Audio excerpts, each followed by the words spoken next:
Good day, and welcome to the C3.ai's fourth quarter fiscal year 2024 conference call. At this time, all participants are in a listen-only mode. After the speaker presentation, there will be a question-and-answer session. To ask a question during the session, you will need to press star 11 on your telephone. You will then hear an automated message advising your hand is raised. To withdraw your question, press star 11 again. Please be advised that today's conference is being recorded. I would now like to hand the conference over to your speaker, Mr. Amit Berry. Please go ahead. Good afternoon, and welcome to C3.ai's earnings call for the fourth quarter of fiscal year 2024, which ended on April 30th, 2024. My name is Amit Berry, and I lead investor relations at C3.ai. With me on the call today is Tom Siebel, Chairman and Chief Executive Officer, and Hitesh Lath, Chief Financial Officer. After the market closed today, we issued a press release with details regarding our fourth quarter results, as well as a supplemental to our results, both of which can be accessed through the investor relations section of our website at ir.c3.ai. This call is being webcast, and a replay will be available on our IR website following the conclusion of the call. During today's call, we will make statements related to the business that may be considered forward-looking under federal securities laws. These statements reflect our views only as of today and should not be considered representative of our views as of any subsequent date. We disclaim any obligation to update any forward-looking statements or outlook. These statements are subject to a variety of risks and uncertainties that could cause actual results to differ materially from expectations. For a further discussion on material risks and other important factors that could affect our actual results, please refer to our filings with the SEC. All figures will be discussed on a non-GAAP basis unless otherwise noted. Also, during today's call, we will refer to certain non-GAAP financial measures. A reconciliation of GAAP to non-GAAP measures is included in our press release. Finally, at times in our prepared remarks, in response to your questions, we may discuss metrics that are incremental to our usual presentation to give greater insight into the dynamics of our business or our quarterly results. Please be advised that we may or may not continue to provide this additional detail in the future. And with that, let me turn the call over to Tom. Thank you, Amit. Good afternoon, everyone, and thank you for joining our call today. Hitesh and I are pleased to share with you our results for the fourth quarter and for the entire fiscal year of 2024.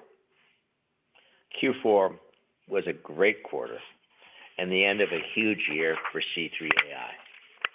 We exceeded all expectations for revenue, cash flow, and profitability. Let me be clear. There were no expectations that we did not exceed. This was our fifth consecutive quarter of accelerating revenue growth. Our quarterly year-over-year revenue growth has accelerated from 11% in Q1 to 17% in Q2, 18% in Q3, and now 20% in Q4 of fiscal year 24. Our quarterly subscription revenue has also significantly accelerated, going from 8% in Q1 to 12% in Q2, 23% in Q3, and 41% in Q4 on a year-over-year basis. We finished the quarter with $86.6 million in revenue, exceeding the high end of both our guidance and analyst expectations. I'll note that this is the 14th consecutive quarter as a public company in which we have met or exceeded our revenue guidance. For the quarter, subscription revenue was $79.9 million, accounting for 92% of total revenue and increasing 41% from a year ago. Our non-GAAP gross profit was $60.9 million, representing a 70% gross margin. Our GAAP operating loss was $82.3 million. Our non-GAAP operating loss was $23.4 million, better than our guidance for a loss of $43.5 to $51.5 million. Our non-GAAP net loss per share was 11 cents.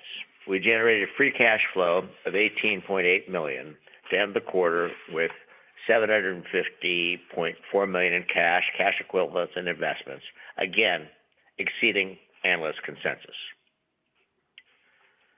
Full-year results exceeded both the high end of our guidance and analyst expectations with record revenue of $310.6 million, a 16% increase over last year. Subscription revenue was $278.1 million, a 21% increase over last year. Now, with the transition that we went through to pay-as-you-go consumption pricing, we are engaging in a much larger number of smaller transactions of shorter term. This offers us greater revenue visibility and greater revenue predictability. Our average TCV has plummeted as a result from over $16 million in fiscal year 19 to $900,000 last quarter.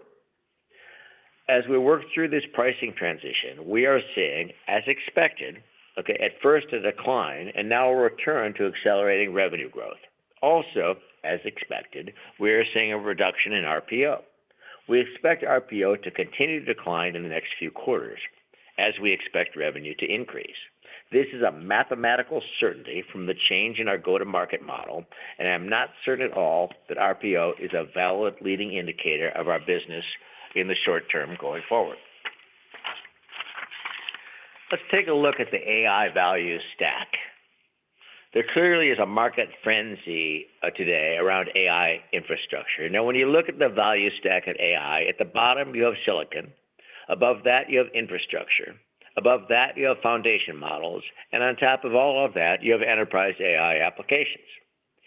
C3.ai plays at the top of the stack, focused exclusively on enterprise AI applications. Now, we believe that in the long run, silicon and infrastructure get commoditized, and AI applications dominate the value stack. As an analog, think about the early stages of the personal computer market. At the beginning, most of the value was in the silicon and the infrastructure. Think about the IBM PCXT that you might have used in 1983. It cost $7,900. In today's dollars, that would be $22,000. You might have had $200 to $300 worth of software running on that machine that you purchased from VisiCalc or Lotus or wherever. Now, that PC that's on your desk today costs your company about $200 a year in depreciation expense for the hardware and another $200 a year or so for infrastructure cost. And by the time you have all the applications you're running on that computer, be it Bloomberg, SAP, CRM, whatever it might be, those applications can exceed $8,000 a year, in total cost. Well, the AI era will be no different, and the same game is going to play out as we move forward. The bulk of the value is going to accrue to the applications that leverage the entire AI stack and deliver value to the business. Silicon will get commoditized. It always gets commoditized. Infrastructure will get commoditized. It always gets commoditized. What doesn't get commoditized in the long run are the applications, and that's where C3.ai plays. Let's take a look at the market dynamics in AI. This is proving a headwind for some companies, as we're seeing, and it's proving a tailwind for some companies. For us, it is clearly a tailwind. The primary competitor to C3.ai remains try to build versus buy. Building AI applications for an enterprise is incredibly difficult and unlike anything CIOs have encountered before. In fairness, most CIOs have their hands full trying to install single sign-on, trying to get their security firewalls to work, and trying to figure out how to manage over-budget, delayed, sometimes multi-billion-dollar SAP upgrades from Accenture and Deloitte. Developing enterprise-scale application software is simply not what they do. The extensive infrastructure and software services required to operate AI applications at scale are exceptionally complex and not feasible for most companies to manage with an in-house team of IT engineers. Today, many companies are dabbling in trivial AI projects or relying on outside integrators to try to cobble together something that works. These are nothing more than large and expensive experiments. Nobody succeeds. In reality, enterprise customers don't want to buy tools to build applications. They want to buy applications. We've already proven this. We've proven it in the relational database market. We've proven it in the ERP market. We've proven it in the CRM market. At C3.ai, we've dedicated 15 years and a couple $2 billion worth of software engineering in building a powerful AI platform that underpins some of the largest enterprise AI deployments on Earth today. We started this effort in 2009 before anybody even talked about enterprise AI, before Azure existed, before GCP existed, okay, before the GPU existed. With significant first-mover advantage, we serve the market today with 90 enterprise AI and generative AI applications that offer outsized economic benefit. Our business is focused on enterprise AI applications. In fiscal year 24, 88% of our bookings were driven by AI application sales, and 12% of our bookings were driven by the C3.ai platform. Our pilot count surged to 123 for the year as we closed 191 agreements, now across 19 different industries, underscoring the effectiveness of these products in meeting complex business needs across many business sectors. Our bookings distribution for the fourth quarter was approximately 50% federal defense and aerospace, 15% oil and gas, 11% state and government, 7% manufacturing, 6% energy and utilities, 5% consumer packaged goods, 5% professional services. This increase in bookings diversity would be a leading indicator for C3.ai. Our pilot distribution for the fourth quarter was 29% manufacturing, 21% federal defense and aerospace, 12% agriculture, 9% chemicals, 6% life sciences, 6% oil and gas, 6% state and local, 6% energy and utilities, and 3% logistics and transportation. This pilot diversity is going to be a future indicator of where you would expect this company to be going.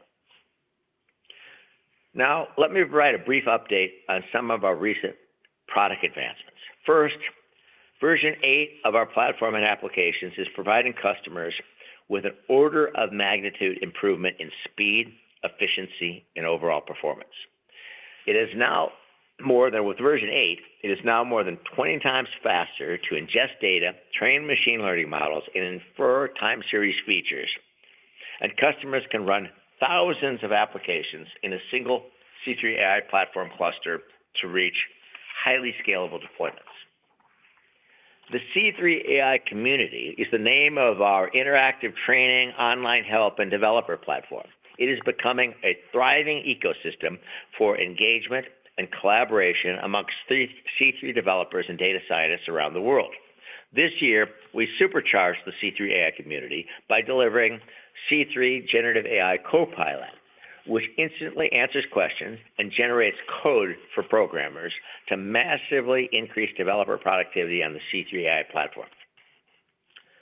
Let me talk a little bit about customer traction. We're witnessing increased usage amongst our customers. Cargill has expanded from 13 to 18 plants in production in the past year.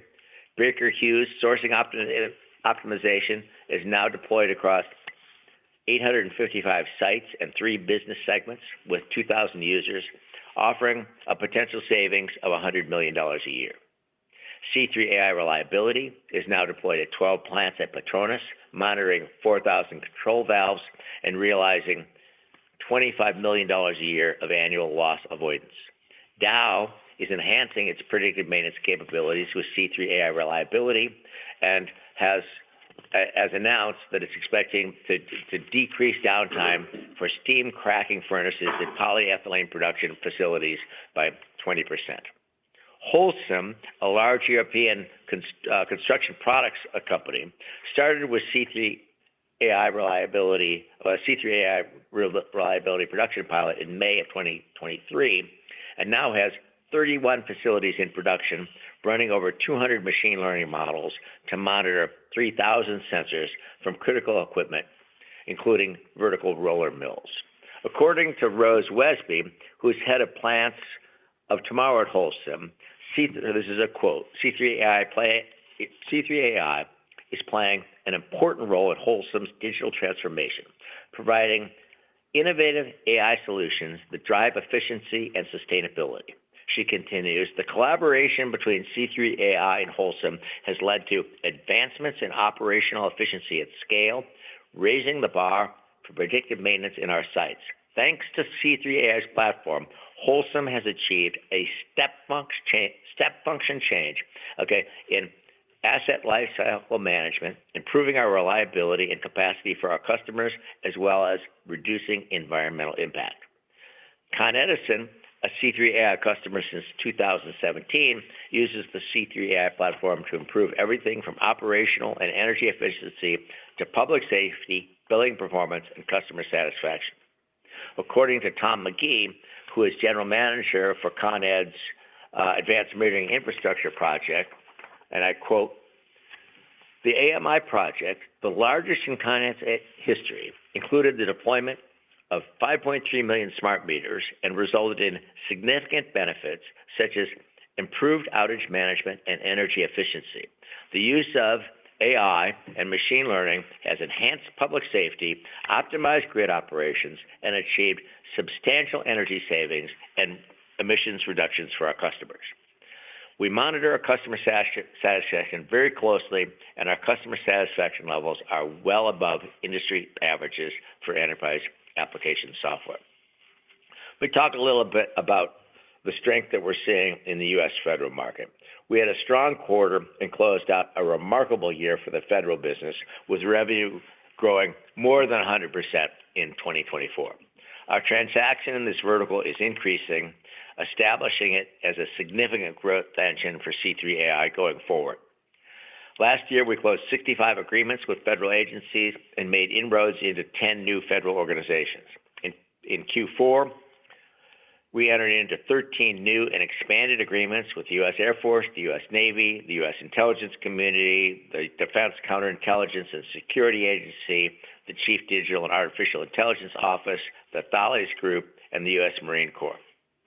Our expertise and leadership in predictive maintenance is clear when you look at the work we do with the U.S. Air Force and now the Navy. The U.S. Air Force Rapid Sustainment Office continues to expand their C3.ai footprint by increasing the capabilities and the number of weapons systems monitored on the predictive analytics and decision assistant application. This system they call PANDA.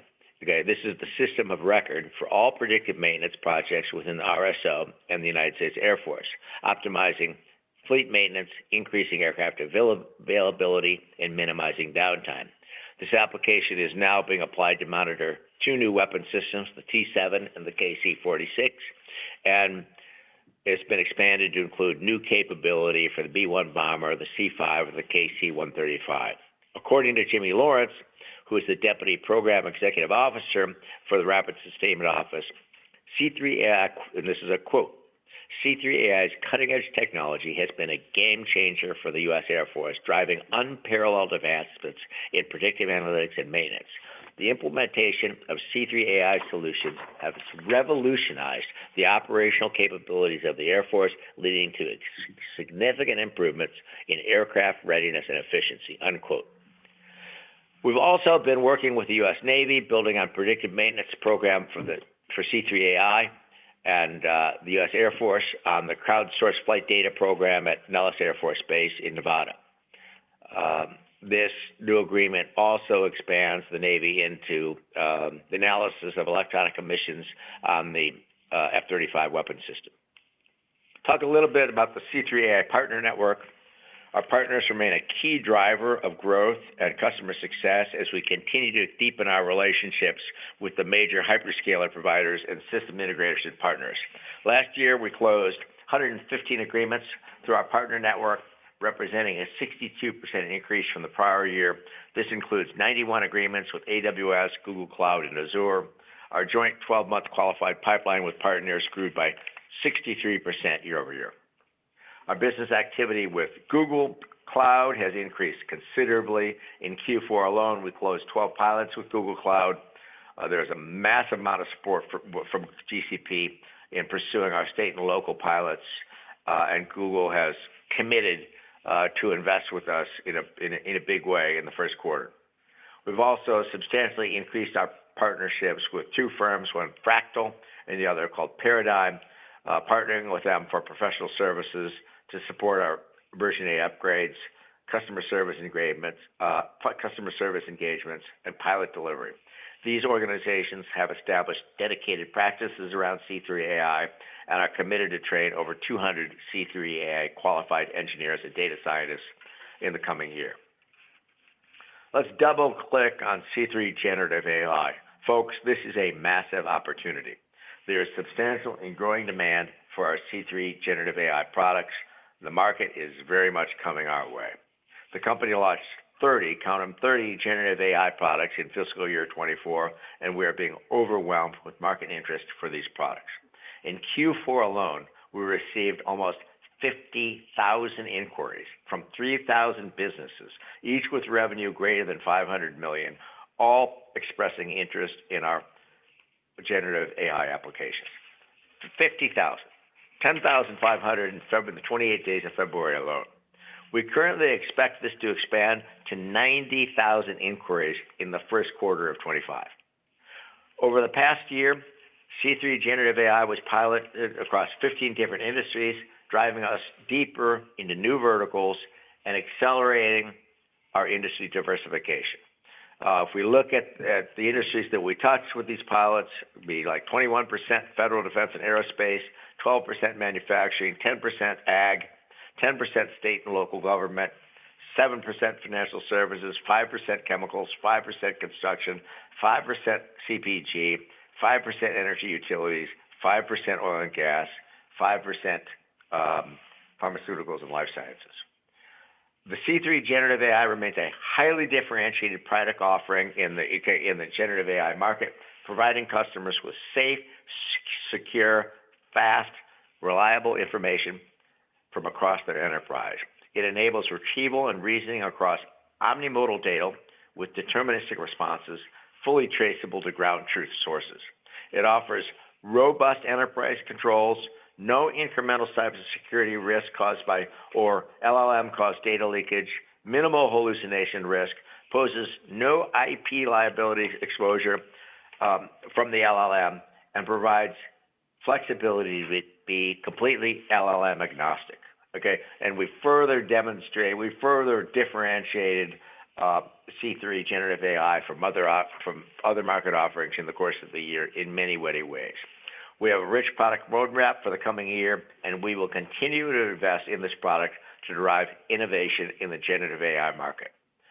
Okay, so to wrap this up, we see, over the decades and, as inflation, goes up and inflation goes down and markets boom and market bust, we see, equity market mood swings, okay? And great management teams don't build companies based upon the fad of the week.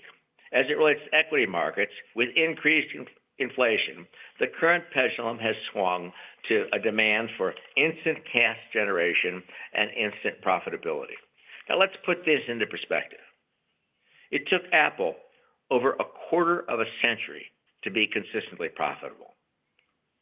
A quarter of a century. How did that work out for Apple investors? Okay. It took Amazon 29 years to be consistently profitable. Okay, that generated roughly $2 trillion in investor value. Okay, these companies were going after large market opportunities, and they had conviction to invest for growth and market share along the way, regardless of the current fad that happened in response to market fluctuations quarter to quarter and kind of day to day. C3.ai is looking at addressing a potentially $1 trillion addressable software market. We believe this is the largest market opportunity in the history of software. We raised $1 billion in December of 2020. Think back. Before the world at large was even talking about enterprise AI. And we raised that money to invest in growth, to invest in technology leadership, to invest in brand leadership, and to invest in market leadership. The investments we've made since then have been well considered, prudent, and consistent with what we communicated to investors. Our investment plan is a lot longer than day-to-day investment cycles. So, as it relates to guidance, we are expecting additional acceleration of C3.ai revenue to approximately 23% in fiscal year 25.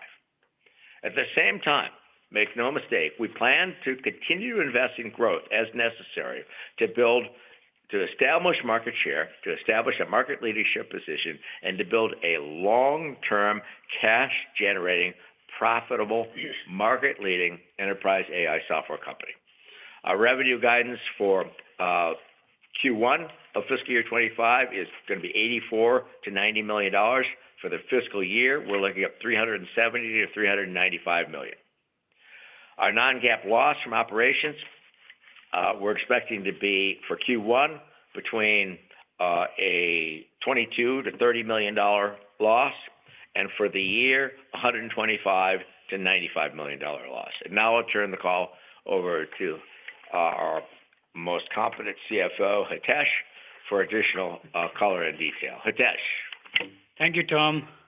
I will now provide a recap of our financial results and additional color on our business. All figures are non-GAAP unless otherwise noted. As Tom mentioned, total revenue for the fourth quarter increased 20% year over year to $86.6 million. Subscription revenue increased 41% year over year to $79.9 million and represented 92% of total revenue. Professional services revenue was $6.7 million. This represented 8% of total revenue in the fourth quarter of fiscal 24, as compared to 21.5% of total revenue in the fourth quarter of fiscal 23, demonstrating an improved mix of subscription revenue. Gross profit for the fourth quarter was $60.9 million, and gross margin was 70%. Gross margin for professional services was higher this quarter due to a greater mix of higher margin professional services like prioritized engineering services. Operating loss for the quarter was $23.4 million. Our operating loss was lower than guidance due to continued focus on expense management, as well as the timing of additional investments we are making to capture market share.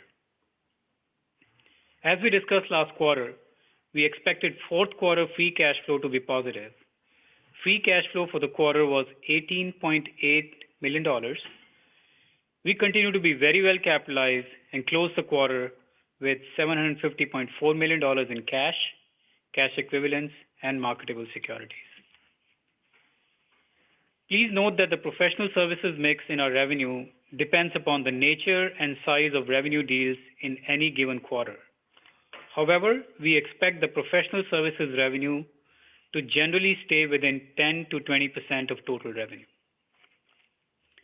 As a reminder, we continue to expect short-term pressure on our gross margins due to higher mix of pilots, which carry a greater cost of revenue during the pilot phase of the customer lifecycle. We also expect short-term pressure on our operating margin due to additional investments we are making in our business, including in our sales force, research and development, and marketing spend. At the end of Q4, our accounts receivable balance was $130 million, including unbilled receivables of $62.3 million. Total allowance for bad debt remains low at less than $400,000, and we do not have concerns regarding collections. The general health of our accounts receivables remains strong. During the fourth quarter, we signed 34 pilots, a 79% increase from last year, and up 17% from last quarter. At quarter end, we had cumulatively signed 172 pilots, of which 157 are still active. This means they are either in their original 3 to 6 month term, or extended for some duration, or converted to a subscription or consumption contract, or are currently being negotiated for conversion to subscription or consumption contract. 7 quarters ago, we announced the transition from subscription-based pricing to consumption-based pricing, a standard in the industry. We also announced that this transition would have a short to medium-term negative effect on revenue growth. Accordingly, our GAAP RPO at the end of Q4 was $244.3 million, which is down 36% from last year, and our current GAAP RPO was $163.8 million, which is down 12% from last year. Now, I would like to turn the call over to the operator to begin the Q&A session. Operator?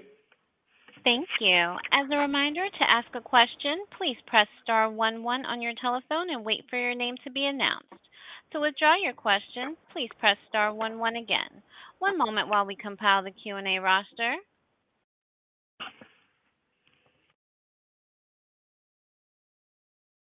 And our first question will come from the line of Timothy Horan with Oppenheimer. Your line is open. Thanks, guys. Congratulations. Can you talk a little bit, how did you get the 20-fold increase in improvements in version 8? And, how sustainable are those type of improvements? How long did that take to get? And then secondly, obviously, the sales inquiries are off the charts. How scalable are these inquiries at this point? Both, I guess, the deal with the sales operations and the implementation of these inquiries. Thank you. Hi, it's Tom. Version 8 was a 4-year engineering effort. It was a very large-scale effort.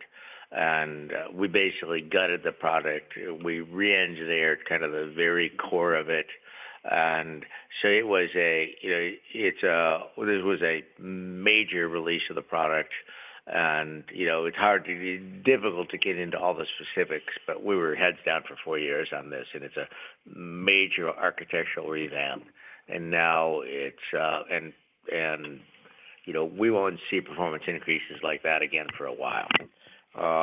Sales inquiries, well, it's just been overwhelming what's been going on in generative AI. I think we reached 10,500 in February, okay, and then almost 50,000 last quarter. How scalable is it? Right now, we can believe that we can generate order of 90,000 a quarter. And now, is that going to diminish at some point? We really don't know. But this is all brand new territory. But every time we look at this generative AI market, it looks bigger than it did before. So that is just a huge opportunity. And we really do have, it's important to note, we have a highly differentiated product there, because all of these issues associated with hallucination, this new thing they call rants, IP liability, access controls, stochastic responses, we've solved all those problems by coupling the learning models with the capabilities of the C3.ai platform. So omnimodal data ingestion, we have that nailed. Identity, we have that nailed. Access control, we have that nailed. And so, the marriage of the work we did in the first 15 years of the company with these new innovations in generative AI enables us to solve the problems that all the hobgoblins that are preventing these large language models from being installed in many corporations around the world. Thank you. Thank you. One moment for our next question.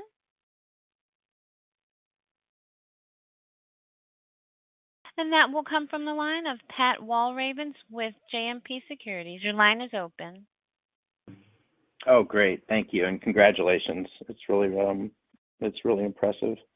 So, 50% of bookings, Tom, from federal defense and aerospace. If you could drill into that more and talk about what you see for the pipeline for that vertical for this coming year, that would be great.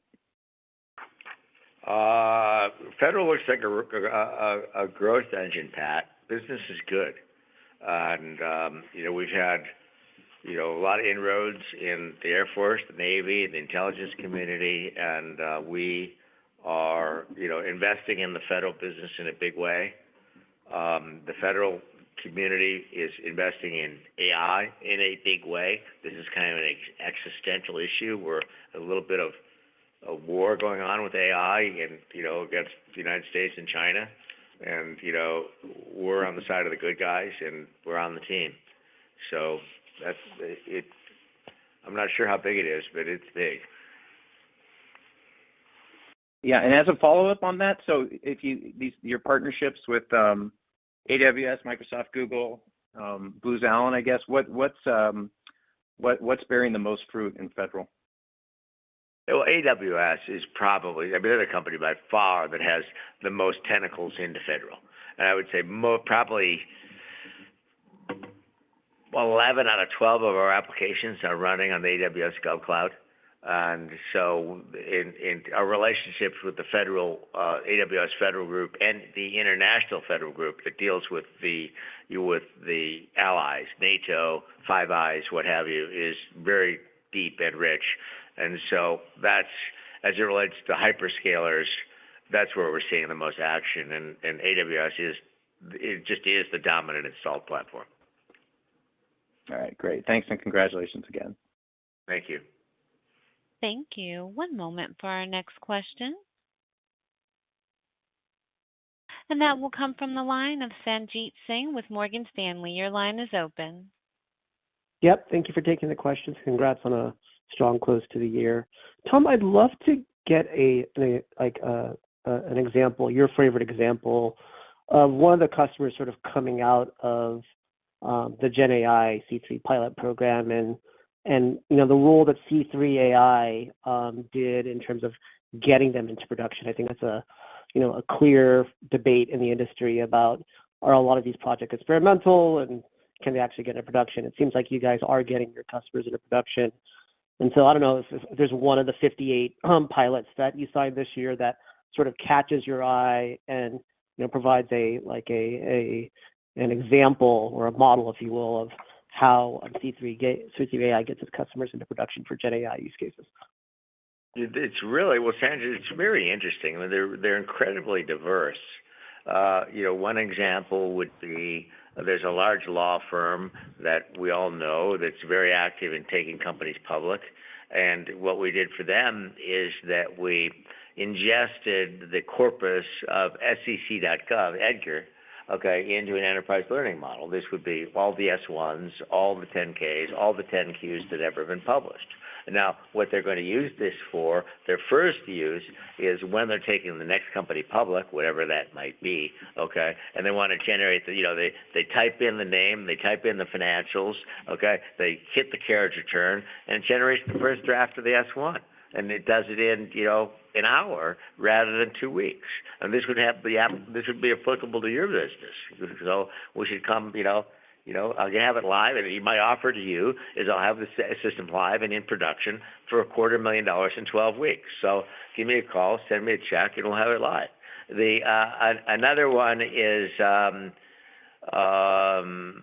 let's look at the application that we have in place for this application. It's called Panda. We've talked about this a lot. This is where we've loaded all the underlying information and telemetry associated with 22 weapon systems in the United States Air Force, F-15, F-16, F-18, F-35, KC-135, F-22, etc. And we use this to identify system and subsystem failure before it happens, predictive maintenance. And so we can identify that the auxiliary power unit or the flap actuator or the igniter in the afterburner is going to fail in the next 50 or 100 flight hours. You fix it that night in Stuttgart or Munich, and the plane doesn't fail. Net, 25% increase in aircraft availability at the scale of the United States Air Force. Now, you can imagine that the human interface for this is pretty technical, right? And it's designed for use by highly technical maintenance people who manage sustainment and logistics at the scale of the United States Air Force. So it's as technical as you get, like a manufacturing application or other applications that you've seen. So here, where does generative AI play here? And I think this is probably the biggest impact of generative AI, actually, is it can be used to fundamentally change the nature of the human-computer interface for enterprise applications. So when we put a generative AI front end on that, it looks like a mosaic browser, where you can ask any question in English or whatever, or 131 languages, by the way, and it gives you the answer. Now, for example, now at the level of the Secretary of the Air Force or the Secretary of Defense or the Chairman of the Joint Chiefs, he or she might ask, what are my readiness levels for F-35 squadrons in Central Europe? And it has to grind through a lot of data, but a minute later, it generates a map of Europe, tells you where each of your F-35 squadrons are and what their readiness levels are. Not only that, you could see ground truth. You can see right where the answer came from, and then you can continue to drill down, and you get the answer right now. And today it takes days to weeks in the Pentagon to get answers like that. Now, what's the impact of that? Where we can transfer the application from the utilization of the application from thousands of highly technical users to tens of thousands of users. I mean, every private on the flight line knows how to use this. The chairman of the Joint Chiefs knows how to use it. The chairman of the Joint Chiefs' mother knows how to use it. Okay, so it's basically, there's a mosaic. You know it as the Google user interface. I know it as Mosaic, but everybody knows how to use it. So it's those are the types of applications that we're seeing in generative AI, and it's just staggering. The diversity that we're seeing in the use cases. There's one of our very large customers has basically has 68,000 employees around the world, has all their HR systems in ServiceNow and Workday. So we put generative AI on top of that, so that any one of their 68,000 employees in God knows how many countries, probably, order of 30, 40, 50, 60, 70 countries, and it may be, Dubai, Qatar, Germany, or Houston, can ask any question about any of their HR policies, vacation days, insurance, what's in plan, what's out of plan, what are our holidays in name the country. In some place it's, Ramadan, and the other place it's Rosh Hashanah. But, what are my holidays? And so that's so we're seeing it as a front end to other enterprise applications like Workday, like ServiceNow, and those are three completely different use cases, but those would be examples. And our offer is we'll bring the application live in 12 weeks for $250,000. So if any of you need it, you all know me on my email, okay? And we'll be happy to do it in your organization. No, that's great. The breadth of use cases is super compelling. I had one follow-up for Hitesh. As we're coming up on, almost 2 years now on the transition to consumption, and you guys are seeing accelerating subscription growth, the 41% was a really, really nice number this quarter. What percent of that subscription revenue is now consumption? If you can sort of give us a sense, and is that what's driving that re-acceleration in revenue growth? Thank you so much. Yeah, Sanjeev, we are still in early stages of our new business model. We haven't disclosed our consumption revenue separately before, but that is something which we continue to see a ramp in, and it will be more meaningful in the future. Thank you. One moment for our next question. And that will come from the line of Kingsley Crane with Canaccord Genuity. Your line is open. Hi, thanks for taking the question, and congrats on the traction. It's encouraging to hear. As we think about how some of the customer engagement metrics will translate to revenue growth, where would the dollar or that incremental dollar of investment be most impactful? Is it in forward-deployed sales engineers? Is it in partner sales motion? Are you capacity constrained on the application development side? Just want to get a little bit more granular on the investment profile. Good question, Kingsley. I think, as it relates to the idea of a land grab and market share, which we plan on doing, I would say the constraints that we're certainly not constrained by the market. Okay, we're absolutely not constrained by competitive dynamics. Okay, we're going to be constrained by sales capacity and service capacity to bring these pilots live. So that's the constraint, and I think that's where we would invest. Okay, and in terms to get the biggest impact for the next dollar. Great question. Okay, perfect. Thanks for the clarity. And Hitesh, just on the gross margins, understand that we continue to invest, and there's a mix of pilots in there. You did improve in the quarter on the subscription side. I mean, should we expect that we've already troughed, or is this still sort of we're feeling it out on a quarter-to-quarter basis? Yeah, you should expect our gross margins to decline from where they were in Q4 at 70%, as we plan to significantly increase the number of pilots and make additional investments. By the way, my colleague Amit has noted an error in my comments, okay? where when I gave guidance for revenue for Q1, I misspoke. The guidance for revenue for Q1 is $84 to $89 million in Q1. So I made a mistake on I said 84 to 90, and that is an error. It's 84 to 89. So I'm falling on my sword and correcting the record. Next question. Thank you. One moment. And that will come from the line of Arvind Ramnani with Piper Sandler. Your line is open. Hi, thanks for taking my question. Yeah, I wanted to ask about kind of this. You're seeing like a incredibly high number of inquiries for your product. Do you think that could drive like further upside on the revenue side in the next year or two, or some of those inquiries are sort of less qualified, and you think kind of your guidance is kind of more realistic? You're talking about guidance beyond fiscal year 25. I don't have any comment, Arvind, on that. Right now, we're being overwhelmed by the numbers. We are sorting through the numbers. We're actually using generative AI to qualify these leads with something that sometime I'll show you that's pretty cool, C3 generative marketing. But it's too early to tell, and I'm not prepared to give you guidance for fiscal year 26. Yeah, but I guess kind of what I'm trying to understand is with this incredible amount of kind of interest you're seeing in the product, how should we kind of think about that impacting your income statement, revenue growth, or your margins? Because it seems like there's kind of some of the kind of language you use when you're kind of staggering, or there's like 50,000 inquiries. I'm just trying to qualify to kind of take some of this commentary and kind of mesh it up to what does that mean for either growth or for margins? It means that we're facing a staggeringly large addressable market. Okay, it means that the game that we're playing is to establish a market leadership position in this market. Okay, I don't know what the stock trades for today, $20 or $30 or whatever it is. Okay, but if we establish, let's say that we succeed, like we did at Oracle, okay, like we did at Siebel, and we establish a market leadership position in enterprise AI applications.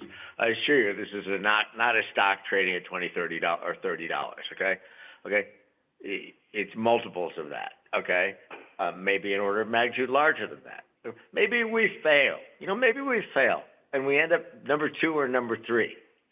Okay, do some math on that. I know it doesn't work. There's no formula for this in your spreadsheet, but I don't think a spreadsheet is the right way to look at the opportunity. This is a large addressable market. We have first mover advantage. We have a strong technology foundation, and we are going for it. And that's the way to model the business. Honestly, I would look at what we say revenue is going to be, because what we say revenue is going to be for the last 14 quarters has been pretty accurate. I think that's the best leading indicator you can have. Terrific. And then, if you can maybe just double click on kind of margins, right? There's some margin degradation by kind of next year because of the number of pilots. How does that work? Like, when you do pilots, you charge less, or do the professional services go up more? Like, what drives lower margins by making a choice? Good question. What drives lower? Essentially, our market offering today is for an enterprise application, let's say stochastic optimization of supply chain, let's say demand forecasting for a large agribusiness, or predictive maintenance for a large manufacturer. We'll bring that application live at a multi-billion-dollar corporation, basically in one of their facilities for bring it live, not a proof of concept, live, okay, in 6 months for $500,000. Okay, now, and by the way, the alternative is to do this with Accenture, Deloitte, who will charge them $100 million to do it, or $30 million to do it in 2 years. We'll have it live in 6 months. Okay, now, my application, as I mentioned in generative AI, is to have the application live in 12 weeks for $250,000. Now, we will do honestly, Arvind, whatever it takes to make that customer live, okay? And do I really look at what the profitability level of every one of these pilots is? I do not, okay? And if I'm looking with a Fortune 50 company about bringing their first enterprise AI application live, I'm going to invest whatever it takes, even at a loss if necessary, to make sure the customer is successful. So that's what drives the margins degradation. Are these in aggregate profitable? I'm sure they are, okay? And I'm sure they're enormously profitable. But at any given one, we'll do. I mean, we are not going to fail, and we have the resources to back that up. No, terrific. Thank you very much. That's where the margin degradation is coming from, and I realize it's hard to model, but it's just you just need to know that's who we are and that's what we are. Yeah, terrific. Thank you so much. Really appreciate it. Thank you. One moment for our next question. And that will come from the line of Mike Cikos with Needham & Co. Your line is open. Hey, guys. This is Matt Calitrian for Mike Cikos over at Needham. Thanks for taking our questions. I wanted to ask, how have newly converted customers ramped consumption versus customers who adopted the consumption model in previous quarters? Are you seeing consistency across cohorts? Yeah, I'm not sure I understand the question. I think we provided very specific guidance on that last quarter. Okay, Matt. Okay, in the supplemental last quarter, we provided very specific guidance on what we're seeing. Okay, in revenue consumption, in basically the first quarter they go to production, to the 10th quarter they go production. And if I'm mistaken, this is from memory, but I think the first quarter they go production, they consume about 300,000 or 400,000 GPU hours, and by the time you get to the 10th quarter, I think it's 1.4 million. Yeah, what is it? How's my memory? Let me see. Initial assumptions, actual usage. First quarter they go production 370,000, and it ramps up to 1.3 million in the 10th quarter. And so if you look at our supplemental from last quarter, is it in this quarter too, Amit? No, we did not. In last quarter, it's provided there in great detail, and that these are empirically accurate data. Got it. Okay, I'll take a look there. Thank you. And then how are sales cycles compared to a year ago? Are customers demonstrating a pause as they identify benchmarks and TCO to secure budget, or has it been pretty static? Did we talk about our sales cycle this quarter? No, not this quarter. Last quarter Last quarter we said it was what? 3.5 months. 3.5 months. I don't have the hard data before me, Matt, but I don't think it's changed appreciably. Yeah. Awesome. All right, appreciate it. Thank you. We do have time for one final question, and that will come from the line of Pinjalim Bora with JP Morgan. Your line is open. Great. Thanks for taking the question. This is Jaden Patel on for Pinjalim Bora at JP Morgan. Just a quick one on our end. Last quarter, you had mentioned that you expected positive free cash flow for the full year, fiscal year 25. Just wanted to get any update on that commentary, if there's anything more this quarter. Thanks. As we have the business plan right now, we're expecting positive free cash flow for fiscal year 25. Great. Thanks. Thank you. Thank you. I would now like to turn the call back over to Mr. Siebel for any closing remarks. Thanks, everybody, for your time. Appreciate your continued attention, and stay tuned. I think we're just getting started here, and so next year is looking good, and we look forward to communicating with you and keep you posted on what's going on. We appreciate your interest and the courtesy of you following us. So we wish you all a great day, and thank you for your time.